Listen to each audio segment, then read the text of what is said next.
지금으로부터 17년 전에 저와 제 아내는 스리랑카의 선교사로 1년 동안 헌신을 했습니다. 그런데 스리랑카에 도착했던 첫날을 잊을 수가 없습니다. 공항에서 한 목사님 가정이 저희를 픽업을 나오셨고요. 그리고 이제 밴을 가지고 저 시골에 있는 선교센터로 저희를 데리고 갔습니다. 그리고 그곳에서 이제 계시는 선교사님과 인사를 나누고 난 다음에 이제 첫날 밤을 선교센터에서 보내는데 저녁쯤 되니까 막 이상한 소리, 막 불경 외우는 소리가 들리는 거예요. 참고로 스리랑카는 소승 불교의 발원지입니다. 그러니까 불교가 엄청나게 센 국가고요. 한 70% 정도가 불교를 아주 독실하게 믿는 국가입니다. 그래서 불경 소리가 막 나는데 영적으로 좀 뭔가 여기 기운이 좀 센 곳이다. 기도가 많이 필요하다는 생각이 들었고요. 또 새벽에도 저희가 자고 있는데 불경 소리가 막 한참을 막 들렸습니다. 그래서 막 잠도 설치고 여기 정말 우리가 정신을 차려야겠다 이런 마음을 가지고 전날 밤을 보냈던 기억이 있습니다. 그런데 인간은 적응의 동물이라고 하잖아요. 6개월이 지나고 1년이 다 되었을 때 이 불경 소리가 정말 이제는 아무렇지도 않게 이렇게 들리기 시작했습니다. 잠을 자는데도 잘 거슬리지도 않고 아내와 제가 나중에는 농담 삼아서 했던 일이 뭐냐면 불경 소리가 어떻게 들리냐면 이렇게 마치 들렸습니다. 짜장 먹자 이렇게 가래 먹자 이렇게 참 친근하게 그냥 들렸던 그런 재미있는 에피소드가 있습니다. 불교를 믿는 사람들이 불경을 외우는 이유는요, 기도를 하기 위함입니다.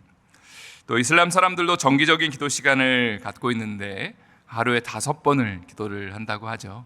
그래서 일을 하다가도 기도 시간이 되면 이제 잠깐 밖으로 나가서 혹은 조용한 곳을 찾아서 카펫을 깔고 거기에 무릎을 꿇고 그리고 메카를 향해서 기도하는 그런 모습을 보게 됩니다. 사실 다른 종교를 믿는 사람들이 이렇게 열심을 가지고 기도하는 모습을 보면 참 거짓 신을 섬기는 사람들도 이렇게 열심을 내는데 우리 참 하나님을 섬기는 사람들, 우리 크리스찬들은 조금 더 열심을 내야겠구나, 조금 더 기도에 힘을 써야겠구나라는 생각을 하게 됩니다. 오늘 보면 사도행전 3장은 베드로와 요한이 기도를 하러 가는 길에 일어난 사건을 다루고 있습니다. 오늘 본문을 한 절씩 좀 살펴보기를 원하는데요, 사도행전 3장 1절 말씀을 한번 저희 다 같이 읽어보도록 하겠습니다. 제9시기도 시간에 베드로와 요한이 성전에 올라갈새. 당시에 유대인들은 하루에 3번을 기도를 드렸다고 합니다. 오전 9시와 그리고 오후 12시와 오후 3시입니다. 1절에 나오는 9시기도 시간은 오후 3시 기도 시간을 가리킵니다. 이 말씀을 좀 묵상을 하면서 기도의 중요한 2가지 원리를 발견하게 되는데요, 첫 번째는 베드로와 요한은 시간을 정해서 하나님 앞에 기도를 드렸다는 것입니다. 그래서 9시기도 시간에 기도하였다라는 표현이 등장하죠. 하나님은 물론 시간과 공간을 초월해서 일하시는 분이고 우리의 기도에 응답하시는 분입니다. 그래서 운전을 하면서라든지 아니면 설거지를 막 하면서 기도할 수 있죠. 하나님 있잖아요 하면서 대화를 하면서 하나님 앞에 말씀을 드리는 것도 기도입니다. 그러나 강력한 기도의 응답을 받기 위해서 우리가 반드시 해야 하는 일이 있다면 시간과 장소를 구별하여서 기도하는 일입니다. 예를 들어 다니엘은 하루에 3번 시간을 정해서 예루살렘을 향해 창을 열고 하나님 앞에 기도하였다라는 장면이 등장하죠. 중요한 일을 앞두고 혹은 해결해야 될 문제를 앞두고 작정 기도를 하는 것도 우리 가운데 참 중요한 기도의 방법이라고 할 수 있습니다. 최근에 한 목사님이 이런 고백을 하는 것을 들었습니다. 자신의 딸이 또 목회자와 결혼을 했어요. 자신도 목사님이지만 딸이 목사님과 결혼을 해서 이제 미국에 유학 가고 싶다고 하니까 목사님이 나는 너를 재정적으로 서포트해 줄 수 없다, 그렇게 얘기를 했대요. 그러니까 이분들이 이제 어디 선교를 몇 년을 갔다 온 다음에 한국으로 돌아와서 기도하는 가운데 우리 미국 유학 가기로 했다고 하면서 어떻게 가냐고 돈도 없는데 하니까 일단은 미국 영주권을 한국에서 신청하는 방법이 있다고. 그래서 목사님이 속으로 웃었대요. 아니 무슨 영주권을 미국에 사는 사람이 신청을 해야지 한국에 살면서 별로 이렇게 아는 사람도 미국에 없으면서 신청을 하냐고 했지만 그래도 딸이니까 딸이 유학 간다고 하니까 그래, 작정기라도 내가 해줘야겠다. 그래서 얼마나 그 프로세스가 걸리냐고 물어보니까 3년 정도 걸린다고 해서 1000일 작정기도를 본인이 했다고 합니다.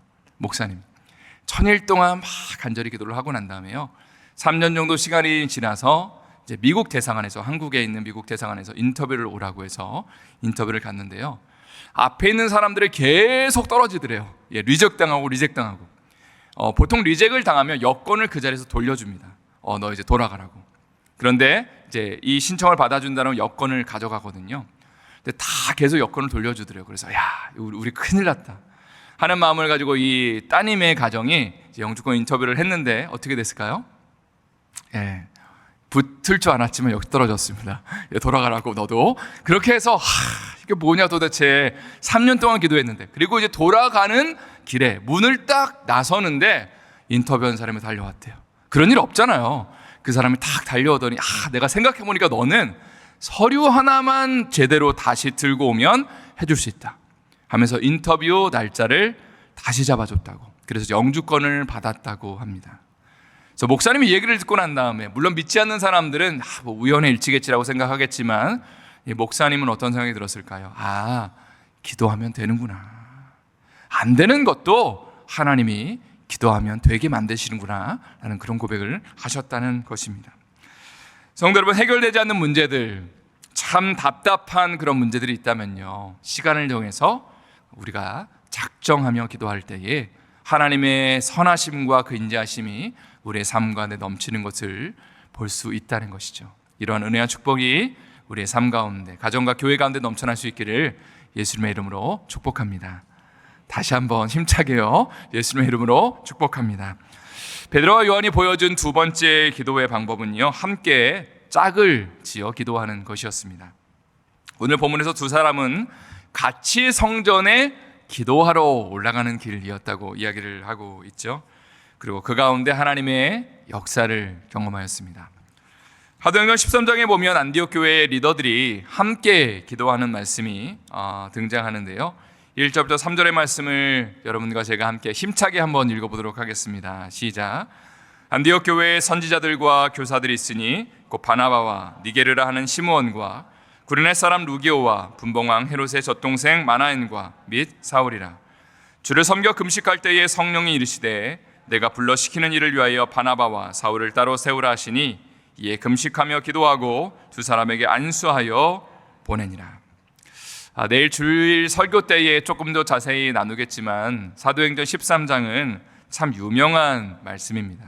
왜냐하면 안디옥 교회를 통해서 세계 선교라는 것이 어떻게 시작되었는지가 이제 자세하게 기록된 장이기 때문입니다. 그런데 리더들이요, 선교를 처음부터 계획하면서 금식하며 기도한 것이 아닙니다.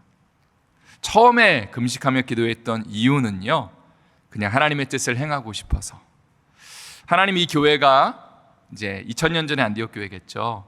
우리가 기뻐하는 교회가 아니라, 사람이 좋아하는 교회가 아니라, 그냥 많은 사람이 모이는 교회가 아니라 하나님 기뻐하시는 교회 되고 싶은데 우리가 뭐 하길 원하세요? 하나님 말씀해 주세요. 우리가 순종할게요 라는 고백을 하는 가운데 기도하다 보니까 하나님이 리더들에게 성령의 감동을 주셨는데, 그게 뭐였어요? 바울과 바나바를 파송이라 선교사로. 그러면서 세계 선교가 시작되었다는 그런 이야기입니다. 저는 이 말씀을 통해서 이런 도전을 받게 됩니다. 함께 기도하면 하나님이 기뻐하시는 교회가 세워지는구나. 물론 우리가 개인적으로 기도하는 것도 참 중요합니다. 그러나 안디옥 교회 리더들은 함께 기도하는 가운데, 금식하는 가운데 하나님의 그 말씀을 받았고 그 가운데 순종하니까 정말로 세계 선교의 놀라운 역사들이 그때부터 펼쳐지기 시작했다는 것이죠. 특별히 교회 리더들에게 저는 도전을 드리고 싶습니다. 우리 모두는요, 주님이 기뻐하시는 교회를 세우고 싶어 합니다. 동의하시죠? 다시 한번 동의하시죠, 여러분? 우리 모두가요, 사람이 기뻐하는 교회가 아니라 하나님 기뻐하시는 교회를 세우고 싶어 합니다. 또 주님이 영광 받으시는 교회를 모두가 세우고 싶어 합니다. 그러려면요, 일을 많이 하는 것이 중요하지 않고 먼저는 함께 모여 기도하는 것이 훨씬 더 중요하다는 거죠. 왜냐하면 기도하는 가운데 하나님의 음성을 들려주시고, 기도하는 가운데 하나님의 마음이 임할 수 있다는 거죠. 그리고 그 마음이 임할 때에 우리가 함께 리더들이 반응하면 그것이 하나님이 기뻐하시는 교회가 세워질 수 있는 가장 큰 비결이라는 것입니다. 이런 놀라운 은혜가 우리 안디옥 교회, 필라 안디옥 교회 가운데 임할 수 있기를 예수님의 이름으로 축원드립니다. 아멘. 이제 오늘 본문의 2절 말씀은 제가 읽도록 하겠습니다. 나면서 못 걷게 된 이를 사람들이 메고 오니 이는 성전에 들어가는 사람들에게 구걸하기 위하여 날마다 미문이라는 성전문에 두는 자라. 여기 보니까 성전 앞에 구걸하고 있는 미문 앞에 앉은 뱅이가 등장합니다. 이 사람은 나면서부터 못 걷게 된 사람이라고 표현이 등장하죠. 그러니까 태어나서부터 못 걷게 된 사람이었다. 예를 들어서 태어났을 때는 어렸을 때는 좀 걷다가 만약에 못 걷게 됐다면 그래도 조금 이제 희망이 있어 보이지만 아예 태어나면서부터 못 걷게 됐다는 것은 선천적인 장애인이라는 것을 의미합니다. 사실 당시에 장애인들은 마땅히 가질 수 있는 직업이 없었습니다. 구걸하는 밖에는 없었고요. 종교적으로도 저주받은 사람이라고 생각이 됐어요. 그러니까 성전에 들어가서 마음껏 하나님을 예배할 수가 없었습니다. 하나님 앞에 버림받은 사람이라는 생각이 강했기 때문이죠. 근데 2절 말씀에 이런 표현이 와닿습니다. 사람들이 그를 날마다 미문이라는 성전 문에 두었다. 누군가가 그를 걷지 못하는 이 사람을 옮겨서 그 미문 앞에 두었다는 것입니다. 아마도 이런 생각이 있었겠죠. 이거라도 하면서 먹고 살아라 라는 그런 마음이 있었을 겁니다. 성전에 들어가는 사람들은 미문 앞에 앉은 뱅이를 매일 목도했을 것입니다. 수많은 사람들이, 수천 명의 사람들이 성전을 지나다니면서 그 사람을 계속 보았을 겁니다. 한 푼 줍쇼, 한 푼 줍쇼 하는 그 사람을 바라보면서 불쌍히 여기는 마음을 가지고 돈을 몇 푼 쥐어줬을 겁니다. 그러나 이 사람의 문제를 근본적으로 해결해 줄 수 있는 상황은 아니었죠. 저는 조심스럽지만 이것이 바로 오늘날의 교회의 모습이 아닌가 생각을 해보게 됩니다. 매주 예배 오는 성도들은요, 이 땅을 살아가면서 수없이 많은 미문 앞에 앉은 뱅이들을 목도하는 것이죠. 마음이 상한 사람들, 우울증에 걸린 사람들, 자녀의 문제로 인해서 고통당하는 사람들, 또 배우자의 문제로 인해서, 신분의 문제로, 경제적인 문제로 인해서 수없이 주저앉아서 구걸하고 있는 것 같은 그런 사람들을 우리는 목도합니다. 그런데 그 사람들에게 우리가 마땅히 해줄 수 있는 게 없을 때가 많다는 거죠. 그냥 위로해주고 돈을 몇 푼 쥐어주는 정도의 수준의 일밖에는 못하는 것입니다. 성도분, 그렇다면 오늘날의 교회가 회복해야 되는 것이 무엇이라고 생각하십니까? 한국 교회가 참 어렵다라는 얘기를 참 많이 듣습니다. 이민교회도 마찬가지죠. 성도 수도 줄고 헌금도 줄고 있다라는 얘기가 많이 들립니다. 어떤 교회는 주차장이 없어서, 어떤 교회는 차세대 교육부가 제대로 갖춰지지 않아서 부흥이 잘 되지 않는다고 말하죠. 그러나 물론 이런 것들이 다 회복돼야 되는 것들이지만 교회가 정말로 회복해야 되는 것은 나사란 예수 그리스도의 능력이죠.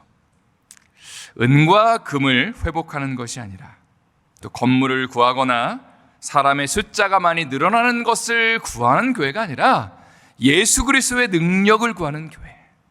정말 우리의 마음 가운데, 기도의 제목 가운데 하나님, 다른 것보다 사실 우리가 언어적으로도 생각적으로도 하나님 이거 주시면 더 좋을 것 같은데요, 이것만 주시면 내가 살 것 같은데요 라는 고백이 있잖아요. 그런데 그것 말고 하나님, 정말로 저에게, 우리 가정에, 우리 자녀에 예수의 능력을 회복시켜 주십시오.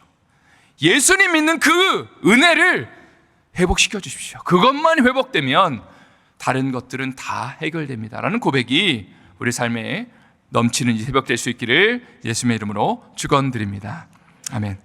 오늘 본문으로 다시 돌아와서 베드로와 요한은요, 성전의 미문 앞에 앉아있는 앉은 뱅에게 이렇게 말을 하죠. 우리를 보라. 그리고 그 앉은 뱅이가 무엇을 얻을까 하여 그들을 쳐다봤다라고 되어 있습니다. 그러고 나서 6절 7절의 말씀이 이어지는데 한번 다 같이 읽어보도록 하겠습니다. 6절 7절 읽겠습니다. 베드로가 이르되 은과 금은 내게 없거니와 내게 있는 것은 이것을 내게 주노니 나사란 예수 그리스도의 이름으로 일어나 걸으라 하고 오른손을 잡아 일으키니 발과 발목이 곧 힘을 얻고. 중세시대의 신학의 대가로 불리는 토마스 아퀴나스라는 사람이 있습니다. 꽤 옛날 사람입니다. 거의 한 1000년 전의 사람이라고 보시면 되겠습니다. 당시에 교황이 이노센트 4세였다고 해요. 교황청에서 지금 이제 토마스 아퀴나스가 이 교황청을 방문하는 중에 교황과 이야기를 나눕니다. 발코니에 앉아서 같이 얘기를 나누는데 유럽 전역에서 수없이 많은 교회들에서 거둔 헌금이 마침 교황청으로 들어오는 장면을 목격했다고 합니다. 그러니까 이 교황이 이렇게 말을 했다고 하죠. 성경에 보면 베드로와 요한이 사역했던 그 시기에는 은과 금이 없었는데 지금 하나님께서 이 교회에 정말로 많은 복을 부어주셔서 전국에서 이렇게 많은 은과 금이 모이고 있다고. 그때에 토마스 아퀴나스가 이런 유명한 말을 남겼습니다. 교황님, 맞습니다. 지금은 은과 금이 넘쳐나는 시대이지만 당시에는 2000년 전이 아니겠죠. 그 성경에 기록됐던 시기에 베드로와 그리고 요한이 가졌던 나사렛 예수 그리스도의 능력은 잊어버린 것 같습니다. 라는 그런 아주 유명한 말을 남겼습니다. 저는 오늘 본문을 묵상하면서 베드로와 요한이 참 부러웠습니다. 인간적으로 보면 참 가진 것이 없었죠. 나중에 나눌 기회가 있겠지만 이번에 유카탄 선교를 다녀오면서 참 가난한 마을의 사람들을 보면서 참 불쌍한 사람들이다, 연약한 사람들이라는 생각이 들었지만 복음을 전하면 복음에 반응하는 사람들을 보면서 예수 그리스도의 능력을 소유하는 것이 참 너무나 귀하다는 생각을 하게 됐습니다. 그러니까 가난한 게 문제가 아니고요, 내 삶 가운데 문제가 많은 것이 문제가 아니고 연약한 것이 문제가 아니라 예수님의 능력이 없는 것이 문제라는 거죠. 베드로와 요한은요, 이 능력을 소유하고 있었다는 거죠. 나는 은과 금은 없지만, 당신을 도와줄 수 있는 방법은 없지만 나사렛의 예수 그리스도의 이름을 줍니다. 그 능력을 알려주길 원합니다 고백하면서 그 가운데 하나님의 놀라운 역사가 펼쳐졌다는 것입니다.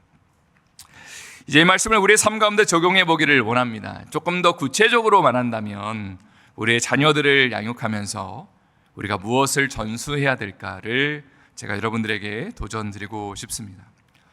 모든 부모라면 가장 좋은 것을 아이에게 주고 싶죠. 좋은 교육을 제공하고 또 좀 공부가 부족하다고 하면 좋은 튜터를 붙여서 아이의 공부를 향상시켜주고 싶어 합니다. 또 학원을 보내기도 하고요, 다양한 액티비티를 경험하게 하고 싶어 하죠.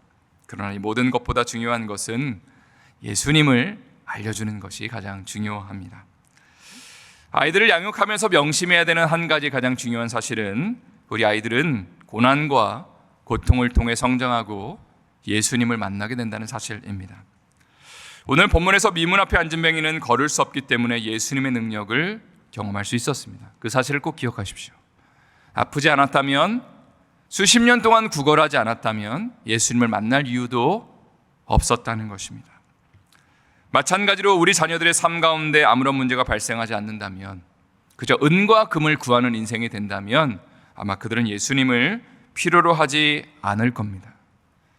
그러니까 어려움 가운데, 아픔 가운데 임한 사람이 알아야 반드시 그 속에서 나한테 은혜가 필요하구나, 내가 정말로 예수님 만나야 되는구나, 그 은혜를 사모하는 마음이 생기게 되지, 모든 것들을 다 제공하면서 그 부족한 것을 더 채우려고 우리가 노력해 주는 가운데 예수님 잘 믿어 라고 한다면 그 아이들이 어떻게 예수님을 제대로 믿을 수 있느냐는 것입니다. 성도 여러분, 우리 자녀들에게 아무런 문제가 없는 완벽한 환경을 만들어주기보다는요, 힘들고 어려운 환경이 찾아왔을 때에 드디어 올 게 왔구나 하면서 정말 간절히 기도해 주십시오. 그리고 이렇게 말해 주세요. 누구야, 너가 이 상황 속에서 이 문제를 빨리 해결하는 것도 너무나 중요하지만 엄마 아빠는 정말로 간절히 기도할 거지만 더 중요한 거, 네가 이 시간을 통해 정말로 간절히 주님 앞에 기도하길 원한다, 예수님 뜨겁게 만나길 원한다 라고 고백할 수 있는 우리 모든 부모님들, 또 할머니 할아버님 될 수 있기를 예수님의 이름으로 축원드립니다. 오늘 본문의 8절 말씀 또 함께 읽어보도록 하겠습니다. 함께 읽겠습니다. 뛰어서서 걸으며 그들과 함께 성전으로 들어가면서 걷기도 하고 뛰기도 하며 하나님을 찬송하니. 여기 보니까 안전뱅이가 일어나서 뛰어서서 걸었다, 또 성전을 돌아다니면서 하나님을 찬송하였다라고 되어 있습니다. 이 사람은 인생 가운데 가장 기쁨의 순간, 환희의 순간을 지금 맞이하고 있습니다. 그런데 생각을 해보니까 못 걷다가 걷게 된 것도 기쁘지만 하나님의 능력을 맛본 것, 예수의 능력을 맛본 것이 더 감사하고 기쁘지 않았을까라는 생각을 하게 됩니다. 사실 그렇잖아요. 문제가 해결되면 물론 기쁘지만 그 기쁨은 얼마 가지 않습니다. 그러나 그 문제를 통해서 하나님의 능력을 맛보게 된다면, 하나님의 은혜를 맛보게 된다면 그 은혜의 기쁨과 감격은요 계속 지속될 수 있다는 것이죠. 이제 말씀을 마무리하면서 여러분들에게 이런 도전을 드리고 싶습니다. 하나님이 기뻐하시는 교회의 모습은 예수님의 이름으로 사람들이 고침을 받고 그분을 높이는 그런 일이 지속되는 것이죠. 마치 안진뱅이가 일어나서 하나님 앞에 찬송하는 것처럼 우리 안디옥 교회 안에도 이런 간증들이 넘치는 교회가 되는 것이죠. 무엇인가 일을 많이 했습니다, 혹은 사람들이 많이 모이기 시작했습니다가 자랑이 되는 교회가 아니라, 예를 들어서 이런 좀 간증들이 많이 넘쳐났으면 좋겠습니다. 신분의 문제 때문에 제가 너무 힘들었는데, 자녀의 문제 때문에 너무나 어려웠는데, 관계의 문제 때문에, 경제적인 문제 때문에 너무나 힘들었는데 제가 기도하는 가운데, 예배하는 가운데, 하나님 앞에 작정하며 기도하는 가운데 하나님이 저를 고치시고 우리의 자녀를 만지셨습니다. 그런 간증들이 넘쳐나는 거죠. 내 힘으로는 안 됐는데 예수의 능력을 내가 경험했습니다. 고백하면서 하나님 앞에 영광 돌리는 그 모습이 만약에 넘쳐난다면, 그러면 많은 성도들이 그 이야기를 듣고 나서 하나님을 찬양하고 하나님 참 신실하신 분이구나, 우리 교회 가운데 예수의 능력이 살아있구나라고 고백할 수 있다는 것입니다. 제 말씀을 마무리합니다. 오늘 말씀의 제목은요, 안진뱅이를 일으키는 능력입니다. 여러분, 오늘 이 새벽에 무엇을 구하시겠습니까? 은과 금을 구하시겠습니까? 인간적인 문제들을 놓고 물론 해결함 받기를 원한다고 고백해야겠지만, 그러나 먼저 그분의 나라와 의를 구하는, 무엇보다 예수의 능력을 구하는, 주님 내가 참 힘들지만 주님의 그 마음을 달라고, 예수의 능력을 달라고, 안진뱅이를 일으켰던 그 예수님의 능력을 나에게도 좀 달라고 고백하며 그 능력을 맛볼 수 있는 우리의 삶 될 수 있기를, 우리의 가정과 교회 될 수 있기를 예수님의 이름으로 축원드립니다. 다시 한번 예수님의 이름으로 축원드립니다.